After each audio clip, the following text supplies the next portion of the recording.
All right, let's dive in. We're talking nonverbal communication today. The language that speaks louder than words.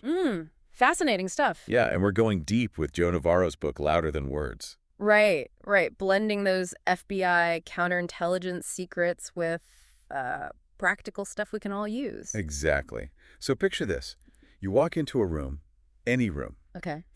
and you instantly understand, like, the whole vibe, the real emotions, even what people are really thinking behind their words. Ah, that's powerful. That's the potential, right? Yeah, What this book can unlock. for sure. And get this, studies suggest something like 60 to 65% of communication, it's nonverbal. Wow. Think about that. It's not just what we say. Mm. It's our expressions, our posture, even how much space is between us. Yeah. All sending signals. And to help us decode it all, we've got our expert here ready to break it down. All right. Well, nonverbal communication is so interesting because it can actually reveal what people are really thinking, even when their words are saying something else. Yeah. I mean, we choose our words carefully, right? Yeah. So verbal communication, it's conscious, deliberate. But those nonverbal cues, they just kind of happen. They slip out. Exactly. And they give us a glimpse into, like, true emotions. Our bodies betray us. It's like when someone says they're fine, but their whole body's saying absolutely not. Exactly. That's nonverbal communication in action. It speaks volumes, really. So maybe we could start with the basics, the 7 universal facial expressions. Okay, lay it on me. All right. So we have happiness, sadness, fear, anger, surprise, disgust, and contempt. These are hardwired, Really? recognized across cultures. It's fascinating. Wow. And you know what's even more amazing? People born blind, they display these expressions too. So it's not learned behavior, it's human nature. So no matter where I go, a smile's a smile, a frown's a frown. It's like a universal language we all speak. Yeah, I like that. But I gotta ask, if it's so universal, how do we still get things wrong? Like misunderstandings, That's where context comes in. Ah, Because a gesture, an expression, it can mean totally different things depending on the situation, the people involved. makes sense. Like someone with their arms crossed. Yeah, classic. You could be defensive, right? But maybe they're just cold. We have to look at the whole picture, not just one thing. So how do we get better at reading these cues? Is this something we can actually learn, improve at? Oh, absolutely. And one fascinating area is microexpressions. Microexpression. Yeah, these quick, involuntary movements on the face. Oh, okay. They reveal emotions someone might be trying to hide. Sneaky. Right, like a flash of fear hidden behind a smile. Yeah. Spotting those can give you a real advantage in understanding what's really going on.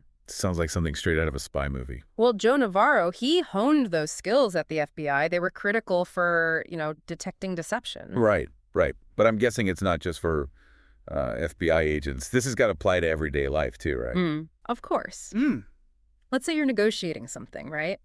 You see a quick flash of anger on the other person's face, even though they're speaking calmly. I see.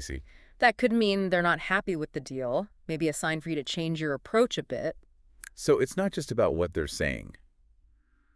I got to watch those facial expressions too, even the quick ones. Precisely. But it's more than just faces, right? Right. What else should I be looking for? Let's talk about the workplace. From those nerve-wracking job interviews to big presentations. Okay, yeah. Your nonverbal communication can really make a difference. Now that's something I definitely need help with. Got a big presentation coming up, actually. How can I use this stuff to my advantage? Well, mastering it in the workplace can project confidence. You can build rapport, get your message across better. Sounds good. Like, think about maintaining good eye contact during your presentation. Right. It shows engagement, and confidence, helps connect with the audience. But it's not just eye contact. Say, like, you're in a job interview. Oh, yeah, those are always fun. You can show confidence, openness through gestures. Okay, so like instead of crossing my arms. Yeah, that can seem defensive. Yes. Try using your hands more, to emphasize what you're saying. Got it. It makes you seem more dynamic. Makes sense.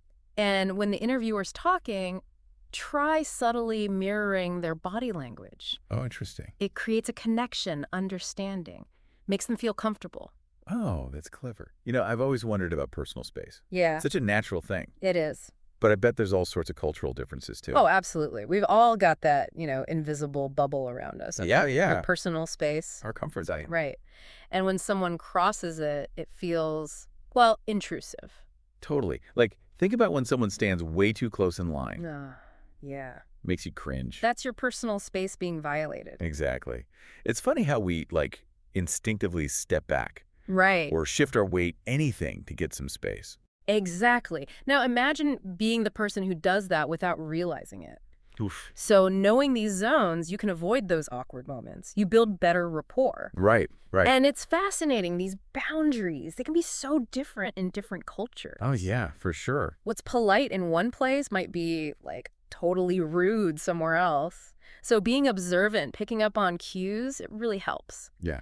For example, if someone seems to lean away when you get closer, Right. that could mean you're a bit too close for comfort. So read the room, be respectful. Those boundaries, they're different for everyone. Right. What about other cues in like social settings?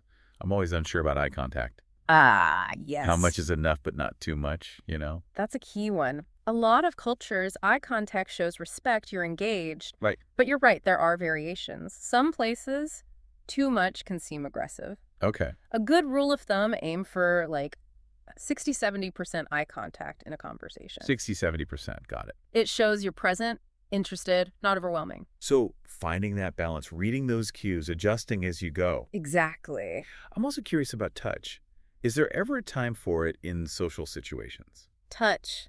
It's powerful, but it's the most sensitive part of nonverbal communication. Yeah, I can see that. A touch on the arm, the shoulder, it can convey warmth, support, Uh-huh. but you have to be so mindful of culture and individual preferences too. Right, right. What you think is innocent could be taken the wrong way.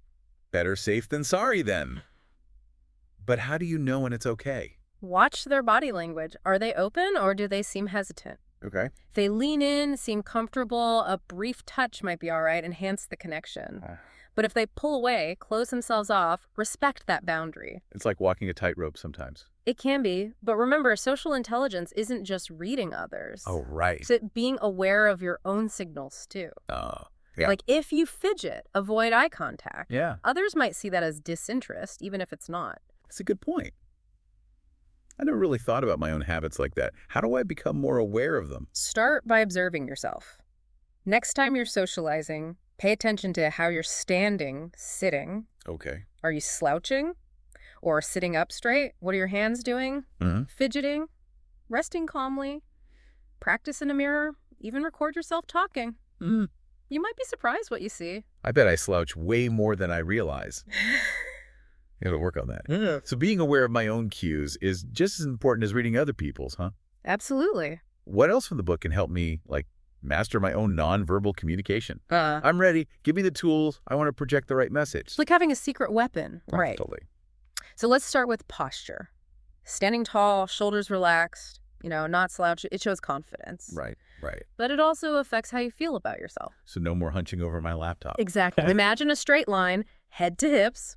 That's the posture you want. Yeah. Makes you look taller, more in control. Straightening up as we speak. What about gestures? Any specific ones I should be using? Think about it, purposeful gestures, that go with your words. Making a point.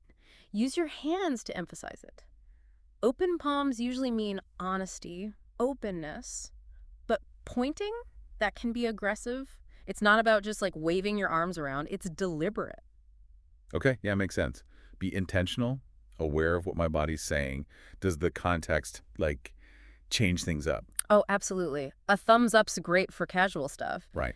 But not in a business meeting. Even a handshake. A firm one can project confidence, professionalism. Wow, never thought about a handshake like that. I usually just kind of go with it. Well, think about the message you want to send. Okay, yeah. Speaking of going with it, what about facial expressions? I'm pretty expressive. Sometimes too much, I think. Facial expressions are powerful. A genuine smile, it can change the whole atmosphere. Makes you more likable. But what if I don't feel like smiling? Sometimes you just can't fake it. Even a forced smile, it can trick your brain into feeling happier. Really? Combine that with good eye contact, that 60–70% we talked about, and you'll be surprised at the connection you build. Okay, so posture, gestures, facial expressions, eye contact. It's a lot to keep track of. It is. But like anything, the more you practice, the more natural it becomes. Yeah, that's true. Start by noticing your habits. Record yourself giving a presentation, even just talking. See what you notice. Yeah, that's a good idea. I'll definitely try that. Any other tips for like really getting this nonverbal stuff down? Most important, be authentic. Don't try to be someone you're not. Right. People can spot a fake, The best nonverbal communication comes from being genuine. So no need to put on an act. Just be myself, the best version. Exactly. Align your inner world with how you express yourself. Let your body language reflect who you really are. This deep dive has been, wow, really eye-opening. I feel like I understand myself better and the people around me. It's a journey, not a destination, right? Keep practicing, keep observing this world of unspoken communication. It's fascinating. It really is. So for our listener out there, now that we've revealed all these nonverbal secrets, what's the takeaway? We've given you a glimpse into a language we all speak, even if we don't realize it. Now you're more aware of the cues, what you're sending, what you're receiving. Right. You can navigate social situations better, build those relationships, and achieve your goals. It's like we've cracked a code, Yeah, and anyone can do it. Just takes a little awareness and practice. exactly. So listener, pay attention to those silent conversations happening all around you. You might be surprised what you discover. The world is full of hidden messages just waiting to be decoded.